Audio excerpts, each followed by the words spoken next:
नमस्कार दोस्तों, defence news Hindi में आपका स्वागत है। आज की मुख्य खबरें। जयशंकर ने ट्रंप को अमेरिकी राष्ट्रवादी कहा। ट्रंप भारत के मित्र हैं या शत्रु, इस बारे में कुछ पूछे गए प्रश्न का उत्तर देते हुए जयशंकर ने कहा, मैंने हाल ही में उनके शपथ ग्रहण समारोह में भाग लिया था और हमारे साथ अच्छा व्यवहार किया गया। मेरा मानना है कि वह एक अमेरिकी राष्ट्रवादी हैं। उन्होंने स्वीकार किया कि ट्रंप की नीतियां वैश्विक मामलों में महत्वपूर्ण बदलाव ला सकती हैं, लेकिन उन्होंने जोर देकर कहा कि भारत की विदेश नीति राष्ट्रीय हित से निर्देशित होती रहेगी। जयशंकर ने कहा, हाँ, वह बहुत सी चीज बदलेंगे। हो सकता है कुछ चीजें उम्मीद के अनुरूप नहीं हो, लेकिन हमें देश के हित में विदेश नीतियों के संदर्भ में खुला रहना होगा। अगला, रोसाटॉम ने कुडनकुलम परमाणु ऊर्जा संयंत्र के लिए परमाणु रिएक्टर पोत भारत भेजा। रूसी राज्य निगम रोसाटॉम ने कुडनकुलम परमाणु ऊर्जा संयंत्र यानी एनपीपी की छठी इकाई के लिए एक परमाणु रिएक्टर पोत भारत भेजा है, जिसका निर्माण रूस की संयुक्त भागीदारी से किया जा रहा है। कुडनकुलम एनपीपी भारत का सबसे बड़ा परमाणु ऊर्जा संयंत्र है और रूसी भारतीय तकनीकी और ऊर्जा सहयोग की एक प्रमुख परियोजना है। इसके निर्माण में वीवीआर 1000 रिएक्टरों के साथ 6 बिजली इकाइयों का निर्माण शामिल है, जिनकी कुल स्थापना क्षमता 6 गीगावाट है। अगला, भारतीय सर्वर चीन के डीप सीक एआई की मेजबानी करेंगे। भारतीय सर्वर नए चीनी artificial intelligence platform deep seek को होस्ट करेंगे। साथ ही इसके बारे में गोपनीयता संबंधी चिंताओं को भी दूर करेंगे। केंद्रीय रेल और इलेक्ट्रॉनिक्स और आईटी मंत्री अश्वनी वैष्णव ने गुरुवार को कहा, डीप सीक के आने से उपयोगकर्ता सुरक्षा को लेकर चिंताएं बढ़ गई हैं, क्योंकि एआई मॉडल एक चीनी एआई कंपनी द्वारा बनाए गए हैं।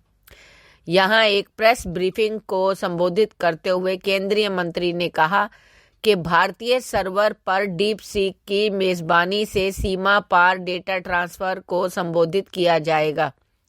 मंत्री ने कहा कि डीप सीक ओपन सोर्स है और इसे जल्द ही भारतीय सर्वर पर होस्ट किया जाएगा।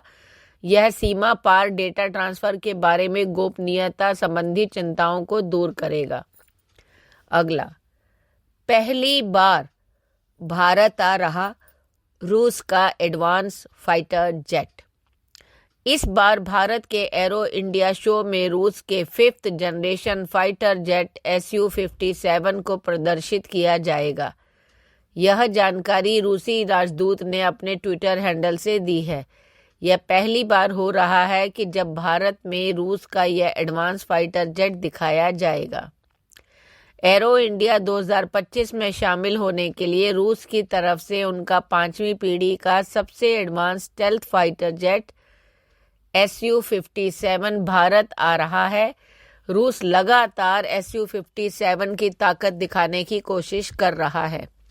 वो लगातार भारतीय सैन्य अधिकारियों और सरकार को इसके जरिए इम्प्रेस करने की कोशिश कर रहा है। क्या सिर्फ विमान खरीदे जाएंगे या फिर टेक्नोलॉजी ट्रांसफर के तहत भारत के में इसका निर्माण भी होगा? क्योंकि निर्माण होता है तो देश में मेक इन इंडिया प्रोजेक्ट को बढ़ावा मिलेगा, साथ ही रोजगार का अवसर भी। भारत में बने फाइटर जेट की बिक्री से देश को भी फायदा होगा। अगला, मुश्किलों में फंसा पाकिस्तान, आर्थिक संकट के बीच IMF ने किया आगाह। आर्थिक संकट से जूझ रहे पाकिस्तान के लिए परेशानियां कम नहीं हो रही हैं। अब पड़ोसी मुल्क को IMF ने भी आगाह किया है और कहा है कि वह अपनी बेल आउट योजना पर कायम रहे। इसके अलावा सरकार को धैर्य की सलाह दी है। वहीं व्यापारियों के द्वारा सार्वजनिक निजी भागीदारी के अधिक रास्ते खोलने की मांग की जा रही है। पाकिस्तान के लिए नए IMF रेजिडेंट प्रतिनिधि माहिर बिनीसी ने इस्लामाबाद से सुधारों को लागू करने की अपील की, जो लंबे समय में लोगों के लिए फायदेमंद साबित हो सकते हैं। पाकिस्तान बार काउंसिल में अर्थव्यवस्था पर संवाद नामक एक सम्मेलन को संबोधित करते हुए बिनीसी ने कहा, पाकिस्तान की नजरें अपने लक्ष्य पर होनी चाहिए और उसे IMF कार्यक्रम के उद्देश्यों के प्रति प्रतिबद्ध रहने की जरूरत है। साथ ही इसे सुधारों को लागू करने के लिए धैर्य रखने की जरूरत है ताकि लोगों को इसका लाभ मिल सके। अगला, अमेरिका में FBI डायरेक्टर बनने से पहले ही छा गए भारतवंशी काश पटेल। अमेरिका के फेडरल ब्यूरो ऑफ इन्वेस्टिगेशन यानी FBI के डायरेक्टर पद के लिए भारतीय मूल के काश पटेल की सीनेट के सामने सुनवाई चल रही है। FBI का नेतृत्व करने के लिए काश पटेल से कानून के निर्माता पूछताछ करके उन्हें परख रहे हैं। इस खास समय में काश पटेल के माता पिता और उनकी बहन भी भारत से अमेरिका पहुंचे हैं। इस दौरान सीनेट के सामने काश पटेल ने जब अपने माता पिता का अभिवादन किया तो उसकी चर्चा सोशल मीडिया पर होने लगी। धन्यवाद।